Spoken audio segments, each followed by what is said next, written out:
السلام عليكم ورحمة الله وبركاته.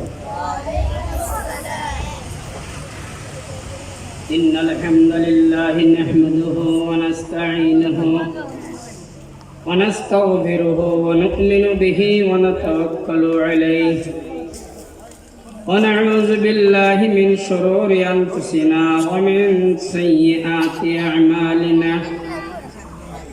من يهده الله فلا مضل له ومن يضلله فلا هادي له.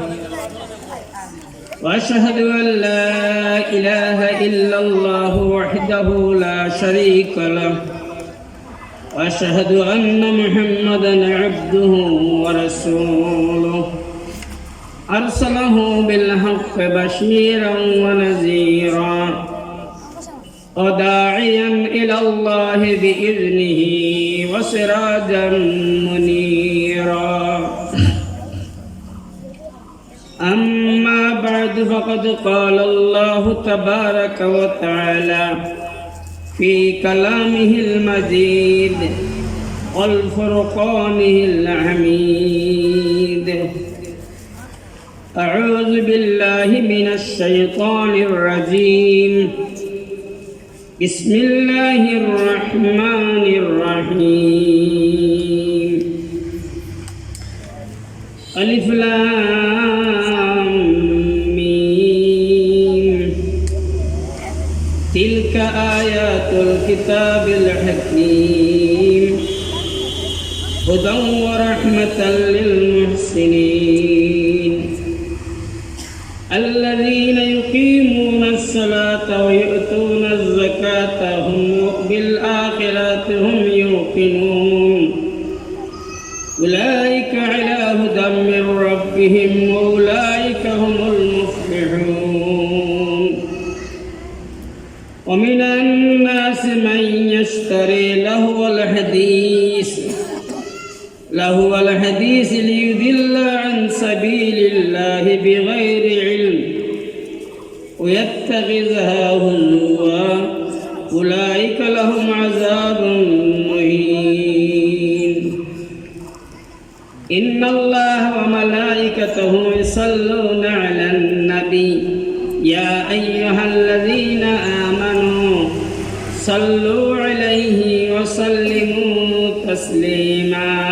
اللهم صل على سيدنا مولانا محمد وعلى آل سيدنا مولانا محمد. اللهم صل على سيدنا مولانا محمد وعلى آل سيدنا مولانا محمد. بلغ العلا بكماله كشف الدجى بجماله حسنت جميع خصاله صلوا عليه وآله.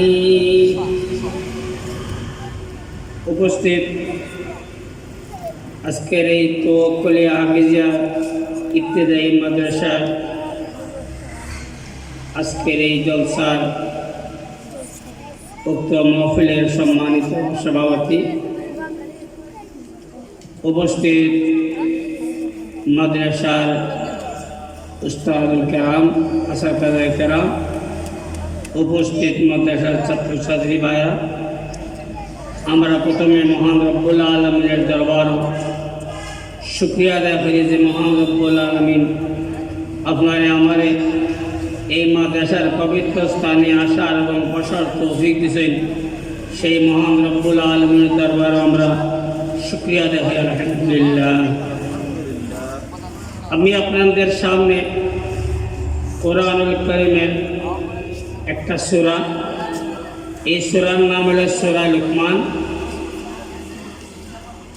114টা সূরার মধ্যে 31 নম্বর সূরা, 21 পারা, 60টা রুকু, প্রথম 2-3টা আয়াত আপনাদের সামনে তিলাওয়াত করছি।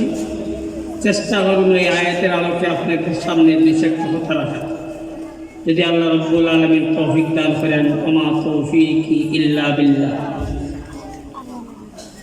আমার সামনে যে কোরআন আছে, এই কোরআন এর নাম হইল গিয়া, আমরা কোরআন শরীফ পড়ি।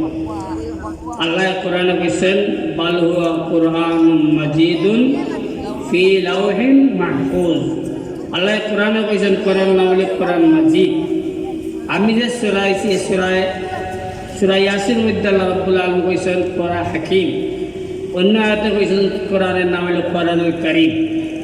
আমরা নামটা বদলাই দিয়েছি, যেন নামটা আছে হাকিম, যেখানে নামটা আছে মাজিদ, যেখানে নামটা আছে কারীম, আমরা লাগাইছি কোরআন শরীফ। কোরআনের নামটা আমরা ১,৫০০ বছর আগে জনাব রাসূল করিম সাল্লাল্লাহু আলাইহি ওয়াসাল্লামের নিকট এই আমাদের সামনে যে রমজানুল মুবারকাত, এই রমজানুল মুবারকের এক রাত্রিতে কোরআন নাযিল হয়েছে। আমরা সবাই জানি এই কোরআন নাযিল হওয়ার বাদে এই সমাজের প্রেক্ষাপট পরিবর্তন হয়েছিল। এই কোরআন নাযিল হওয়ার বাদে, কোরআন নাযিল হওয়ার আগে এই সমাজের অবস্থা আছিল চুরি, ডাকাতি, হত্যা, ধর্ষণ, লুণ্ঠন, সব সমাজে সয়লাভ আছিল। কোরআন নাযিল হওয়ার পর কত বড় মানুষের উপর মানুষের প্রভুত্ব। আগে মানুষের প্রভুত্ব করত, এক মানুষ সে তারা পু বানাইতো, রব বানাইতো। এই প্রভুত্ব কোরআন আসার কারণে মানুষের প্রভুত্ব নষ্ট হইল। কোরআন আসার আগে রাসূল যে সময় মক্কার জমিনে আসলাম, আমরা মতো মানুষগুলারে, আমরা যারা ভাবে বাজারে নিয়ে গরু বিক্রি করি, মানুষগুলো বাজারে বিক্রি করা হইতো। সেই সময় আছে মানুষগুলারে বাজারে নিয়ে বিক্রি করা হইতো হাতে বেশি লাগিয়ে, যেটা আমরা গরু বাজার করি। সেই দাসপ্রথা আল্লাহ রাব্বুল আলামিন কোরআন নাযিল হওয়ার বাদে সেই দাসপ্রথা বন্ধ হইল। অন্যায়, অনাচার, অত্যাচার, জুলুম, নির্যাতন সব চিরতরে বন্ধ হয়ে গেল কোরআন নাযিল হওয়ার বাদে। কোরআন নাযিল হওয়ার বাদে অর্থনৈতিক সুসম্বন্ধ হলো, মানুষ পেল সভ্য হয়ে মানুষের মতো বাঁচার অধিকার। কোরআন নাযিল হওয়ার বাদে মানুষের অধিকার ফিরে পাইল। কোরআন নাযিল হওয়ার আগে মানুষের কোনো অধিকার সমাজ ছিল না। অশ্লীল বাহ্যাবলা বন্ধ হইল কোরআন নাযিল হওয়ার বাদে। কোরআন নাযিল হওয়ার বাদে দাস দাসীর প্রথা চিরতরে বন্ধ হইল। কোরআন নাযিল হওয়ার বাদে সন্তান হত্যা বন্ধ হইল। আগেকার যুগে রসুল এর সময় রসুল যেই সময় আগমন করেন, সেই জমিনে ছোট ছোট শিশুদেরকে কিতা করত, জীবন্ত হত্যা করত। সেই রসুল আসার বাদে, এই কোরআন আসার বাদে মানুষ হত্যা করা বন্ধ হলো। নারী শুধু ভোগের বস্তু আছে, নারীদের কোনো অধিকার ছিল না। কোরআন আসার বাদে মানুষ, এই নারীরা অধিকার পেল। মানুষ শিখল মানুষের উপকার করা। আগে মানুষের কোনো উপকার করতো না। কোরআন নাযিল হওয়ার বাদে মানুষের উপকার করা শিখল। যাবতীয় কাজ নিমন্ত্রণ হলো পরকালে বিশ্বাসের উপর। আগে তারা পরকাল করতে কিচ্ছু ছিল না, বিশ্বাস করতো না। কোরআন নাযিল হওয়ার বাদে সমাজ প্রতিষ্ঠিত হলো পরকালের বিশ্বাসের উপর। কোরআনের প্রতিষ্ঠিত হলো। মুসলমানরা বিশ্বের সেরা জাতিতে পরিণত হলো। মুসলমানরা সভ্য জাতি, সভ্যতা ফিরে আসলো। সভ্যতা শেখানো উস্তাদ হয়ে মুসলমানরা জ্ঞান বিজ্ঞান শিখলো মানুষের কোরআন থেকে। মানুষের জীবনে এলো নির্ভেজাল শান্তি, দূর হলো জাহির যুগের অন্ধকার, বন্ধ হলো সতীতা প্রথা। আগে আসিল সতীতা প্রথা বন্ধ হইল আগেকার যুগে। এই কিছুদিন আগে আমাদের ভারতবর্ষে এটা ছিল, যখন কোনো স্বামী মারা যেত তখন তাদের স্ত্রীকে জীবন্ত আগুনে পুড়ে ফেলা হইত। সেই সতীতা প্রথা কোরআন আসার ফলে সেটা বন্ধ হয়ে গেল। এই কোরআন ১১৪টা সূরা এই কোরআনের মধ্যে। এই কোরআনের মূল উদ্দেশ্য হলো আলোচ্য সৃষ্টি হলো কোরআন মানুষ, আর উদ্দেশ্য হলো মানুষের আদায়। এই কোরআন দিয়ে মানুষ দুনিয়া শান্তিতে বাস করবে এবং আখিরাতে মুক্তি পাবে। এই দুইটা উদ্দেশ্যে কোরআন নাযিল হয়েছে আমাদের সামনে। এই কোরআনের মধ্যে আছে ১১৪টা সূরা এবং ৮৬টা সূরা রাসূল সাল্লাল্লাহু আলাইহি ওয়াসাল্লামের মক্কি জিন্দেগি নাযিল হয়েছে। আর ২৮টা সূরা রাসূল সাল্লাল্লাহু আলাইহি ওয়াসাল্লামের মাদানী জিন্দেগি নাযিল হয়েছে। আমি যে সূরা আপনাদের সামনে তেলাওয়াত করছি, এই সূরাটা নাযিল হয়েছে রাসূল সাল্লাল্লাহু আলাইহি ওয়াসাল্লামের মক্কি জীবনীতে। মক্কি জীবনে যে এই কোরআন নাযিল হয়েছে। আমরা সামনে কোরআন, কিন্তু আমাদের অবস্থা হইল এই, আমেরিকার এক দার্শনিক তিনি সমস্ত পৃথিবী নিয়ে রিসার্চ করলেন। সমস্ত পৃথিবী রিসার্চ করে উনি উদ্ভাবন করলেন যে পৃথিবীর বুকুর সভ্যতা পৃথিবীর বুকুত মুসলমান যেটা আসিল, ইসলামের যে আদর্শ আসিল, এই আদর্শগুলো খারা পালন করে। তিনি ইচ্ছা করতে দেখলেন ইসলামের যে আসল আদর্শ, মুসলমানদের যে আসল আদর্শ সবচাইতে বেশি পালন করে নিউজিল্যান্ডের মানুষে। নিউজিল্যান্ড কোরআনের, যদিও তারা মুসলমান নয়, অমুসলিম দেশ, কিন্তু তারা কোরআনের যে বিধানগুলো আছে, কোরআনের যে শাসনগুলো আছে তাদের সমাজে প্রতিষ্ঠিত আছে। সেই সভ্য তাদের দেশও আছে। 2 নম্বরে আছে লুমহান, 3 নম্বরে আছে ডেনমার্ক, 4 নম্বরে আছে আপনার আইসল্যান্ড, 5 নম্বর আছে আয়ারল্যান্ড, 7 নম্বর আছে কানাডা। এইভাবে কোরআনের সভ্যতা যেটা আমাদের প্রয়োজন ছিল, আমাদের দরকার ছিল, আমাদের সমাজে প্রতিষ্ঠিত হওয়ার ছিল, সেই সভ্যতা প্রতিষ্ঠিত হয়ে গেল অমুসলিমদের দেশে।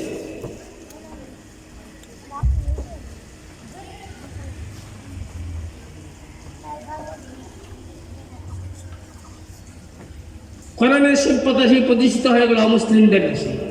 মুসলমানরা কোরআন আমাদের সমাজে যেটা প্রতিষ্ঠিত হওয়ার ছিল অমুসলিমদের দেশে সেই কোরআনের সেই সভ্য তাদের দেশে প্রতিষ্ঠিত করে ফেললো। কোরআনের যে বিধানগুলো আছে, আমরা মুসলমান দেশ হিসাবে আমাদের সিরিয়াল 34 নম্বরে আছে মালয়েশিয়া, 47 নম্বরে আছে কুয়েত, আর 131 নম্বরে আছে সৌদি আরব। বাংলাদেশের নামই আসে না আমাদের দেশে। এই জন্য যে আমাদের দেশে আমরা নামাজ পড়ি, আমরা রোজা রাখি, আমরা মাথায় টুপি দেই, আমরা দাড়ি রাখি, আমরা সুন্নত অনেক কিছু পালন করি, কিন্তু আমাদের মধ্যে ইসলামের রাজনীতি নাই, আমাদের ইসলামের স্বাস্থ্য শাসন ব্যবস্থা ইসলাম নাই, আমাদের বিচার ব্যবস্থা ইসলাম নাই, আমাদের বাজারে ব্যবসা বাণিজ্য ইসলাম নাই, আমাদের মুআমালাত মুআশারাত ইসলাম নাই। আমাদের যেগুলো থাকার কথা ছিল সব মুসলিমরা নিয়ে গেছে। কোরআনের মধ্যে মাত্র 20% আয়াত আছে আমলের, 80% আছে মশারা মুআমালাতের, 80% আয়াত কোরআনের মধ্যে আছে। আমি আপনাদের সামনে এই সূত্রের সূরা 60টার উপর সূরা আমি তেলাওয়াত করছি। এখানে লুকমান নামে একজন লোকের কথা উল্লেখ করছে যে লুকমান উনি নবী ছিলেন না। বেশিরভাগ মতামত অনুযায়ী হযরত লুকমান কোনো নবী ছিলেন না, কিন্তু উনার নাম কোরআনের মধ্যে আসছে। তার কারণ উনি তার বাচ্চা, তার ছেলেকে উপদেশ দিয়েছিলেন, 9টা উপদেশ দিয়েছিলেন আমার ছেলেকে। আল্লাহ রাব্বুল আলামিন উনার এই 9টা উপদেশ কোরআনের মধ্যে খুঁট করে দিলেন। উনি ওনার সন্তানকে যে উপদেশ দিয়েছিলেন সেই উপদেশগুলো আল্লাহ রাব্বুল আলামিন এই কোরআনের সূরার মধ্যে দিয়ে দিলেন।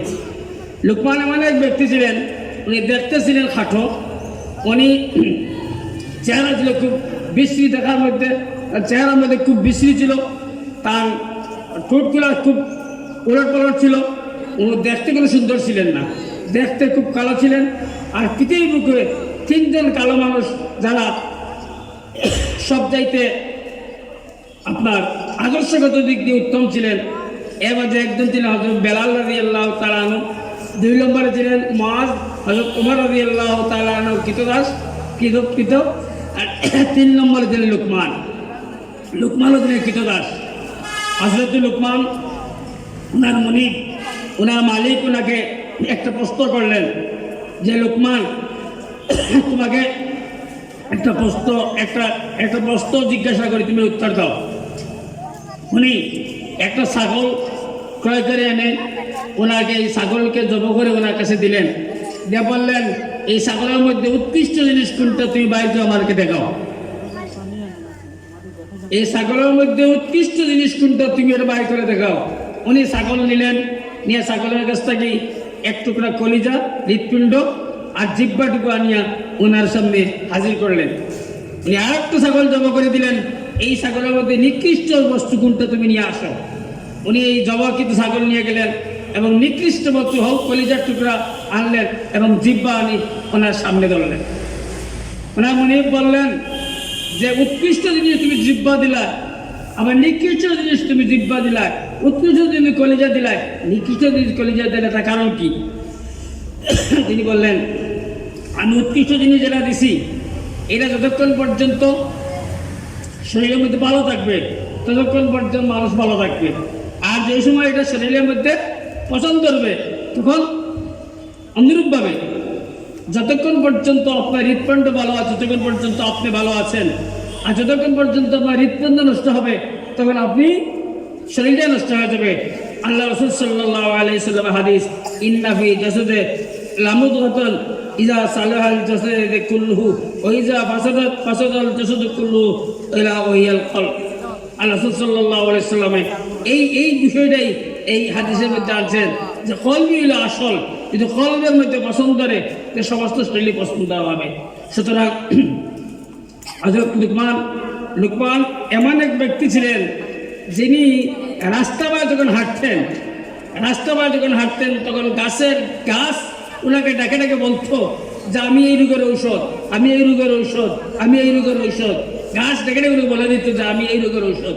এইভাবে ওনাকে তারা গাছ পর্যন্ত সাহায্য করত।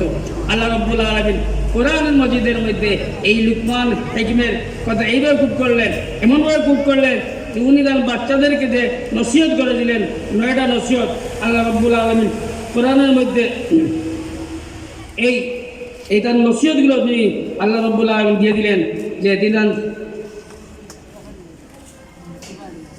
তিন সন্তানদের প্রথম বলছেন যে আল্লাহ কোরআনের মধ্যে আছে যে শিরক করবে না। শিরক হলো কি মস্ত বড় গুনাহ, মস্ত বড় অপরাধ শিরক। উনি তার ছেলেকে উপদেশ দিলেন যে শিরক করবা না, মা বাবার সাথে ভালো আচরণ করবা, মা বাবার সাথে আল্লাহ কোরআন অন্য জায়গাতে বলেন ইম্মা ইয়াবলুগান্না ইনদাকাল কিবারা আহাদুহুমা আও কিলাহুমা ফালা তাকুল লাহুমা উফিন। আল্লাহ কোরআনের মধ্যে বলছেন মা বাবার সাথে আচরণ করতে ইলা কোনো শব্দ মা বাবার মুখ থেকে বাইর না হয়, যে খুব শব্দ যেন মা বাবার মুখ থেকে না বাইর হয়। আল্লাহ রাসূলের হাদিস, রাসূল বললেন যদি কোনো ব্যক্তি তার মা বাপ চেহারার দিকে মায়ের নজরে একবার দেখে তার একটা মকবুল হজের সব তার নামায় লেখা হয়। আমরা যারা হজে যাই, হজ কবুল হইতে পারে না হইতে পারে, হজ কবুল হওয়ার গ্যারান্টি আল্লাহর কাছে। কিন্তু মা বাবার যদি মায়ের নজরে, মহব্বতের নজরে, ভালোবাসার নজরে একবার দৃষ্টি করে আল্লাহ রাব্বুল আলামিন তার একটা মকবুল হজের সব তার নামায় বলে দিয়ে দেন। সাহাবায়ে ইয়া রাসূলুল্লাহ, যদি 100 বার মা বাবার সাহাবীলে 100টা মকবুল হজের সব তার নামায় বলো দেওয়া হইল। ইম্মা ইয়াবলুগান্না ইনদাকাল কিবারা আহাদুহুমা আও কিলাহুমা ফালা তাকুল লাহুমা উফিন। মা বাবা দুইজন অথবা একজন যদি থাকা অবস্থায় তুমি হোক আর ইলা কোনো কষ্ট দেও যে মা বাবার মুখ থেকে তোমার কষ্ট পাওয়া উফ শব্দ না বাইর হয়, জিয়ফ শুদ্ধ বাইর হয়। ওলা তানহারহুমা, এবং মা বাবার সাথে ইলা কোনো ব্যবহার করিও না, দবক দিয়ে মা বাবার সাথে কথা বলিও না। ওলা তালারহুমা অকুল লাহুমা কাওলান কারীমা, মা বাবার সাথে নরম ভাষায়, উত্তম ভাষায়, ভালো ভাষায় মা বাবার সাথে কথা হোক। আমরা সন্তানরা এমন আছি, মা বাবার সাথে সন্তানরা কোনো সময় ভালো ব্যবহার করে না, ভালো আচরণ করে না। আল্লাহ কোরআন অন্যত হইরা ইয়া আইয়ুহাল্লাযীনা আমানু তাকুল্লাহ ওয়া কুলু কাওলান সাদীদা, হে ইমানদারগণ ইত্তাকুল্লাহ, আল্লাহকে ভয় করো। ওয়া কুলু কাওলান সাদীদা, মানুষের সাথে নরম ভাষায়, উত্তম ভাষায়, ভালো ভাষায় কথা বলো। আল্লাহ কোরআনের নির্দেশনা ইয়া আইয়ুহাল্লাযীনা আমানু তাকুল্লাহ ওয়া কুলু কাওলান সাদীদা, তোমরা মানুষের সাথে নরম ভাষায়, উত্তম ভাষায় কথা কও। বলে কি দেব ইসলিহ লাকুম আ'মালাকুম, আল্লাহ তোমাদের আমলকে পরিশুদ্ধ করে দিবে। ওয়া ইয়াগফির লাকুম যুনুবাকুম, তোমাদের জীবনের গুনাহ মাফ করে দিবে। মানুষের সাথে ভালো আচরণ করলে আল্লাহ তাআলা আমল পরিশুদ্ধ করে দিবা, জীবনের গুনাহ মাফ করে দিবা। অথচ আমরা মানুষের সাথে ভালো কথা কইতাম পারি না, মানুষের সাথে সুন্দর ভাষা কইতাম পারি না। এমনকি গরু গায়ে ঢুকি বাচ্চারে বা বউরে আপনার গাইলতে ঢুকে আমরা এমন বাইরে গেলে কোনো দুঃসংবাদ শুনছে গরু এবার আগে উঠান তিনি আপনার তার ওয়াইফে গাইল শুরু করে, বউরে গাইল শুরু করে। আমাদের চরিত্র এই ধরনের হয়েছে। আল্লাহ রাব্বুল আলামিন এই কোরআনের সূরা লুকমানে তার বাচ্চাদের যে নির্দেশ দিচ্ছেন, যে উপদেশ দিচ্ছেন, 9টা উপদেশ খুঁট করছেন, এবার একটা উপদেশ হলো কি মা বাবার সাথে যেন উত্তম। এখন মা বাবা যদি আল্লাহ এবং আল্লাহ রাসূলের নির্দেশে উল্টা কিছু নির্দেশ দেয়, আল্লাহ এবং আল্লাহ রাসূলের অমান্য করার কোনো কথা হয়, আল্লাহ এবং আল্লাহ রাসূলের উল্টা কোনো কথা হইল, তাহলে কোরআনের কথা হইরা না, এই কথা বলা হয় কি? আল্লাহর বিপক্ষে, কোরআনের বিপক্ষে, ইসলামের যদি কথা হইতে হলে ইনা হাদিস তাফসীর ইবনে কাসির আনছেন যে এক ব্যক্তি ইমান আনার বাদে আর মার কাছে যাওয়ার বাদে মা খুব পিড়াপিড়ি করছেন যে তুমি ইমান আনছো, তুমি ফিরিয়াও, হিন থেকে ফিরিয়াও। এর বাদে আল্লাহ রাসূলের কাছে যাওয়ার বাদে আল্লাহ রাসূল কইলা বলে না, তুমি যে ইমান আনছো তোমার ইমানও জায়গাতে এই কথা তোমার মার মানা যাইত না, ইমানের কথার উপরে আর কোনো কথা হইতে পারে না। এর লাগি 2 নম্বর হইতে মা বাপের সাথে ভালো ব্যবহার করা। কারণ এই কোরআন শরীফ এই কথার দিনও আনছেন যে মা বাপের 9 মাস 10 মাস আপনার পেটে রাখেন, জন্ম দেন, 2 বছর দুধ খাওয়ান, সব কথা আল্লাহ কোরআনের মধ্যে কোট করে দিছে। 3 নম্বর লাগি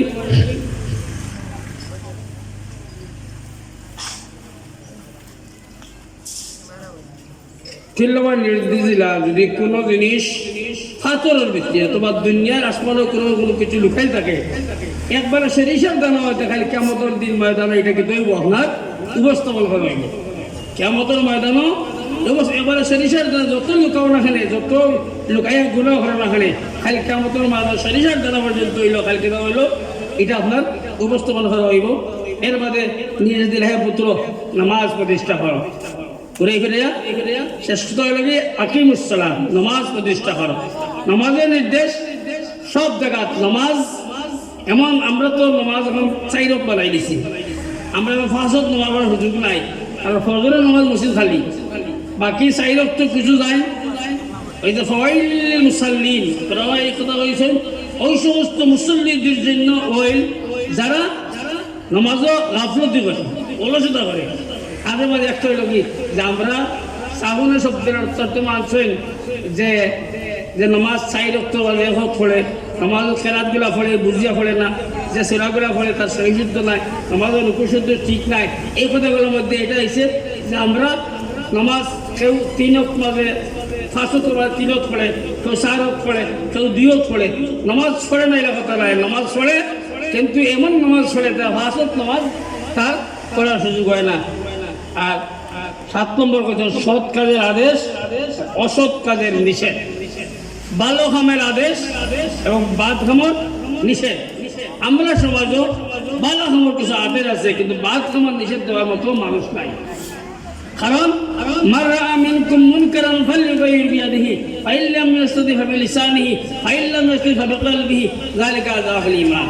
হাদিস শরীফের মধ্যে আছে, আপনার আমার সামনে যদি ইসলাম বিরোধী কার্যকলাপ হয়, ইসলামের বিরুদ্ধে কিছু হয়, আল্লাহ রাসূল বলেন মান রাআ মিনকুম মুনকারান ফালইউগাইর বিয়াদিহি, তাহলে সাথে সাথে হাত দিয়ে এটা বন্ধ করে দেবা, সাথে সাথে হাত দিয়ে বন্ধ করে দিলে আল্লাহ রাসূলের নির্দেশ যে আপনার সামনে ইসলাম বিরোধী, আমরা সমাজে মদ চলে, জুয়া চলে, সব কিছু চলে, গান বাজনা চলে, কিন্তু আমরা বাধা দেওয়া কেউ নাই, বন্ধ করা কেউ নাই। আল্লাহ রাসূল বলেন মান রাআ মিনকুম মুনকারান ফালইউগাইর বিয়াদিহি, তাহলে যদি আপনার সঙ্গে কোনো বাদ নাম সমাজ চালু হয়, তাহলে আপনার সাথে সাথে কিন্তু হাত দিটা বন্ধ করে দিতা, বাধা দিয়ে বন্ধ করে দিতা।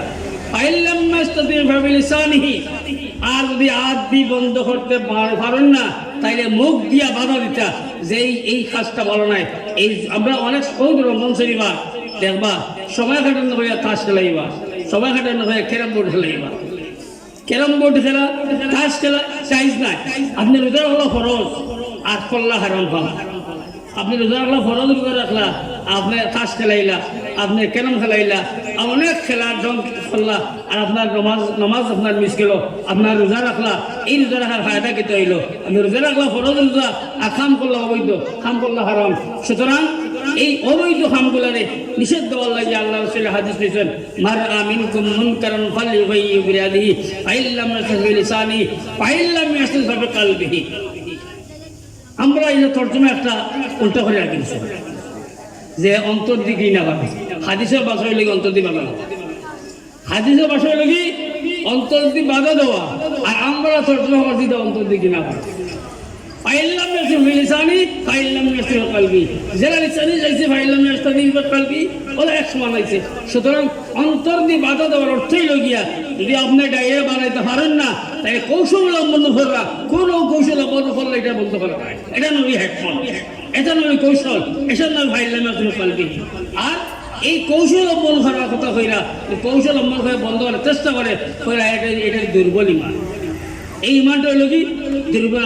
সবল ইমান হলে হাত দিয়ে বাধা দেওয়া, সবল হলে মুখ দিয়ে বাধা দেওয়া, আর দুর্বল ইমান দিয়ে ও হলো কৌশল দিয়া আপনার বন্ধ করার চেষ্টা করা। এর নাম হলে কি অসৎ কাজ করে মানুষে ফিরাইয়া রাখা। আল্লাহ হয়েছে যে সৎ কাজের আদেশ এবং অসৎ কাজের আদেশ।